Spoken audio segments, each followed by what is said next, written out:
Salut, c'est Steve, bienvenue dans cette nouvelle vidéo dans laquelle je vais vous montrer comment faire un océan animé et je vais vous montrer également comment faire une texture procédurale simple qui va nous permettre également de faire ressortir les zones avec de l'écume.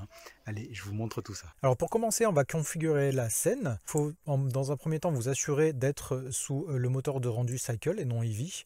Ça fonctionnera beaucoup mieux et de bien être sur votre carte graphique, donc le GPU. Ensuite, on va mettre une lumière d'ambiance. Donc pour ça, on va aller dans World Properties ici. Et dans Color, vous avez plusieurs solutions. Mais là, on va choisir de mettre un HDRI. Donc pour ça, je vais dans Environment Texture. Je vais ouvrir ici. Et je vais choisir, écoutez, celui-là. Vous pouvez en trouver sur Polyhaven, des HDRI comme ça. Donc je vous mets le lien dans la description. Vous pouvez aller en télécharger gratuitement. Tous ceux qui sont ici d'ailleurs viennent de Polyhaven, donc vous pouvez les vous servir. Et si vous voulez exactement le même, vous voyez le nom qui est affiché ici. Je vais éviter d'essayer de le prononcer pour pas écorcher vos oreilles, mais en tout cas c'est celui-là. Voilà, donc je double-clique dessus, ça vient me l'appliquer avec une force de 1 déjà. Donc je vais sur le moteur de rendu en cliquant sur ce bouton-ci pour voir, voilà, ça m'a bien mis une lumière d'ambiance. Alors cet océan, on va pouvoir l'attribuer en fait à n'importe quel objet. De toute façon, Blender va transformer cet objet en océan à proprement dit. Donc on va pouvoir utiliser le cube par défaut. Ok, du coup je peux aller dans Modifier Properties ici maintenant. On va cliquer sur Add Modifier et dans une recherche ici, on va aller chercher Ocean. Voilà, donc je clique dessus. Et donc vous voyez que ça me transforme bien mon objet en un plan qui est déformé, qui donc ressemble à un début d'océan, on va dire ça comme ça. Ok, donc ça nous a mis pas mal de petits paramètres accessibles ici. Donc vous voyez qu'on peut mettre de la répétition déjà sur X et sur Y. Donc ici pour l'instant on est sur une valeur de 1 pour les deux, mais vous voyez que si j'augmente ça, ça vient mettre de la répétition. Donc ici sur X, alors bon j'en ai déjà mis 25. C'est vrai que c'est une valeur qu'on va utiliser quand on va vouloir faire des choses à grande échelle. Je le remets à une valeur de 1 pour l'exemple, on n'a pas besoin de plus. Ensuite, on peut gérer la résolution. Donc, on a les résolutions dans le viewport. Donc, le viewport, c'est ce qu'on voit ici. Et on a la résolution pour le rendu. Donc là, moi, je vous conseille d'avoir une résolution au moins de 15. Je mets aussi une résolution de 15 dans le rendu. Et là, vous voyez un peu l'effet que ça a. Ici, vous voyez que ça vient affiner un peu toutes les petites vaguelettes qu'on commence à apercevoir. Donc ensuite, le time, on va l'utiliser juste après pour l'animation. Donc pour l'instant, je le laisse à 1. La valeur de depth, elle, c'est la valeur de profondeur, donc jusqu'à ce qu'on estimerait être le fond de cet océan. Ensuite, size, c'est un peu l'équivalent de l'échelle. Donc là, on a une échelle de 1. Donc l'échelle de 1, c'est grosso modo 50 par 50, donc 50 mètres. Donc si on change cette valeur-là, forcément, ça va le grandir ou l'amoindrir. Ici, Spatial Size, là on est sur une cinquantaine de mètres, donc ça voilà, ça rejoint les dimensions qu'on retrouve ici. Et Random Seed, comme son nom l'indique, ça va nous changer la forme de base avec les mêmes paramètres. Ensuite, si on déplie ce petit onglet là, donc ça va nous permettre de paramétrer un peu les vagues, un peu plus précisément. Donc ici, on a l'échelle des vagues. Pour l'instant, on est à 1. Mais vous voyez que si j'augmente ça, ça va donner quelque chose où ça donne un aspect de plus en plus de tempête, entre guillemets. Donc voilà, on va éviter d'aller sur des valeurs trop fortes, parce que vous voyez que si je tire trop, ça fait du clipping. L'objet passe à travers lui-même, ça fait des choses assez inappropriées, ça va trop loin. Mais voilà, vous voyez que si on va vers une valeur de 4 maximum, ça passe encore. Donc ici pour l'exemple, on va se mettre à peu près à 2,5. Ensuite, Small Waves, là c'est intéressant de voir une valeur très faible. C'est pour avoir ces petites vaguelettes qu'on aperçoit un peu de partout ici. Vous voyez que si je viens augmenter cette valeur-là, ça vient lisser en quelque sorte l'océan. Donc c'est vraiment intéressant d'avoir une valeur très faible ici. Ensuite, Choppiness, c'est pareil, c'est les petites vaguelettes. Donc ça va venir préciser un peu plus des vaguelettes sur notre modèle. Donc là pareil, ne pas aller vers des valeurs trop fortes pour éviter que avoir des choses un peu étranges comme ici. Donc là on va baisser ça, mais c'est quand même intéressant d'avoir quand même des vaguelettes assez précisées. Donc vous voyez, une valeur d'1,5 est plutôt sympa. Ici on a la vélocité du vent, donc 30 mètres secondes, c'est déjà pas mal. Ok, ensuite on va vouloir ajouter de l'écume. Donc ici ça va se passer dans l'onglet Foam qui est ici. Donc on va le cocher et on va indiquer simplement un nom pour notre data layer, donc on va lui donner un nom, on va simplement lui redonner le nom de Foam. Faites attention, si vous mettez une majuscule, il faudra bien la reporter tout à l'heure. Voilà, donc ici on n'a pas besoin de mettre plus. Et donc je vais déjà vous montrer comment faire l'animation et ensuite je vous montrerai comment faire le matériau. Pour faire cette animation, on va utiliser le paramètre time qui est ici. Donc vous voyez que là j'ai ma timeline qui est ouverte hein, et donc je suis bien à la première image ici de ma timeline. Donc là je vais pouvoir cliquer sur le petit point qui est ici pour insérer ce qu'on appelle une keyframe, donc au début de cette timeline ici. Ensuite, je vais me mettre sur 200 et vous voyez que ça m'a passé la valeur en vert hein, et je vais passer ici à une durée de 10 par exemple. Donc vous voyez que ça m'a changé la forme de l'océan. Donc ça veut dire que Blender va passer ici d'une valeur de 1 jusqu'à une valeur de 10 à 200 ici. Voilà, donc j'insère une keyframe ici en cliquant pareil sur la petite pastille à côté. Donc j'ai une pastille à 0, j'ai une pastille à 200 et donc voilà, si je me remets ici, je fais play. Et là, vous voyez que j'ai mon animation qui vient jouer. Hein, vous voyez l'océan qui bouge en direct, donc avec les valeurs qu'on a prédéfinies ici. Alors, donc vous voyez que ça fait des résultats qui sont quand même super sympas.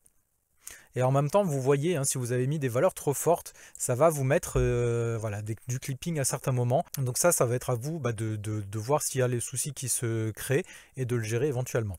Voilà, donc maintenant, on va pouvoir créer le matériau. Donc pour ça, on va dans l'onglet Shading qui est ici. On va se mettre sous Cycle. Donc bon, de base, forcément, ça nous fait quelque chose de tout blanc. Donc je vais cliquer sur New ici pour créer un nouveau matériau. Et on va pouvoir commencer par ajouter un attribute. Donc pour ça, je fais majuscule A. Dans Search, je vais taper Attribute. Voilà, je le sélectionne et je viens le mettre là. Et donc on va remettre le nom qu'on avait défini tout à l'heure. Donc moi ici, je mets Foam sans majuscule.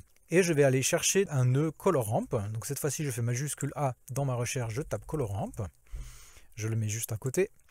Et je peux relier ma sortie couleur ici de l'attribute qui va me prendre les valeurs de mon écume. Et je viens la relier, non pas à ma couleur de base, mais à ma valeur d'émission qui est ici. Voilà, je vais la relier à la force d'émission qui est ici. Hop, je la relie là. Et donc là, vous voyez que ça commence à donner un peu quelque chose. Hein. On a des zones un peu plus claires sur le haut déjà qui apparaissent. Ok, donc ensuite, on a ce qu'on appelle beaucoup de transmission sur tout ce qui est haut de cette manière-là. Donc là, on va augmenter la valeur de transmission, on va la mettre à 1. Et donc là, vous voyez que ça commence vraiment à prendre forme en termes de visuel. On commence vraiment à apercevoir cet océan. Hein. Donc là, on va pouvoir très rapidement baisser la roughness pour avoir une réfraction de la lumière beaucoup plus précise. Hein. Vous voyez que si je la tire vers la droite, ça va beaucoup plus diffuser la lumière qui vient se réfléchir sur la surface, mais plus je la baisse, plus ça vient faire de la réflexion de manière très directe et très précise comme ici. Et là, c'est quand même ce que l'on veut pour donner cet effet d'eau. Et donc là, vous voyez qu'on a vraiment toutes les parties d'écume qui ressortent beaucoup. Alors si vous trouvez que ça ressort trop, vous pouvez éventuellement resserrer la valeur de noir qui est ici. Et là vous voyez que voilà, ça resserre l'écume sur le haut des vagues principalement. Hein. Donc vous pouvez vraiment jouer sur ces valeurs-là avec la pastille noire qui est ici pour vraiment ajuster à votre besoin. Ensuite, si vous trouvez que la valeur d'écume est trop forte, eh bien vous pouvez aller sur la petite pastille blanche qui est ici et cliquer sur le blanc qui est là et venir baisser la valeur ici. Donc comme ça, vous voyez que ça vient baisser directement la force de blanc de notre écume.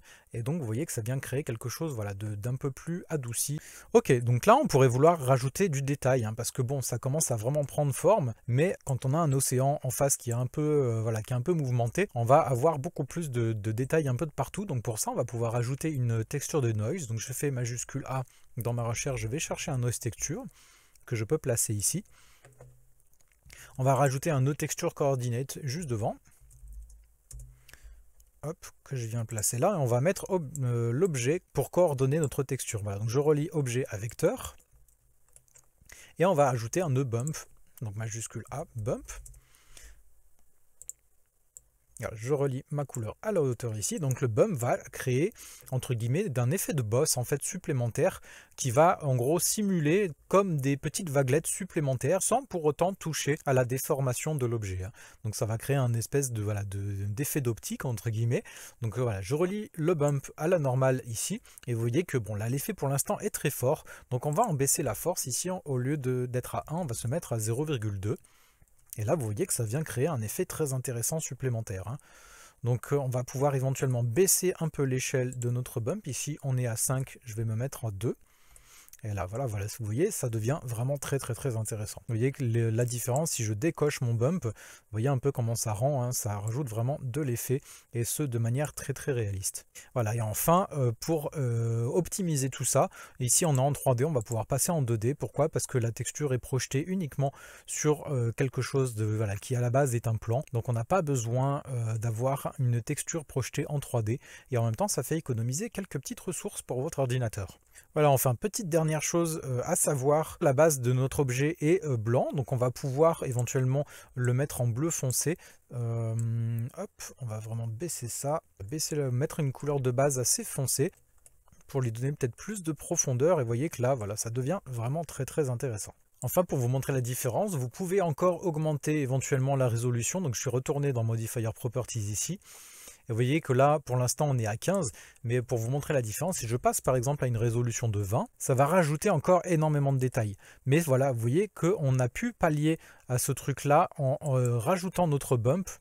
Vous voyez que si j'enlève mon bump là, vous voyez que ça rajoute du détail un peu de partout. Et là, vous voyez, j'ai dû passer à 30 pour obtenir quasiment le même effet qu'avec notre bump. Et donc là, vous allez perdre énormément en ressources en faisant ça. Et pour avoir quasiment le même résultat juste en ayant rajouté notre bump de tout à l'heure. Hein. Donc c'est pour vous montrer vraiment l'intérêt de le rajouter. Hein. Donc là, vous voyez que je repasse à 15. Je relie à nouveau ma normale ici. Et vous voyez qu'on a quasiment le même effet. Donc là, il faudrait que je réduise peut-être encore un peu mon échelle. Et là, vous voyez hein, qu'on obtient quasiment le même effet qu'en étant à une résolution bien supérieure. Donc voilà, pour ce qui est de créer cet océan très réaliste, hein, comme vous pouvez le voir, et en même temps de pouvoir l'animer. Voilà, j'espère que cette vidéo vous a plu. Si c'est le cas, n'hésitez pas à mettre un pouce vers le haut et à vous abonner. Et sur ce, je vous retrouve très vite dans un nouveau tuto. Ciao!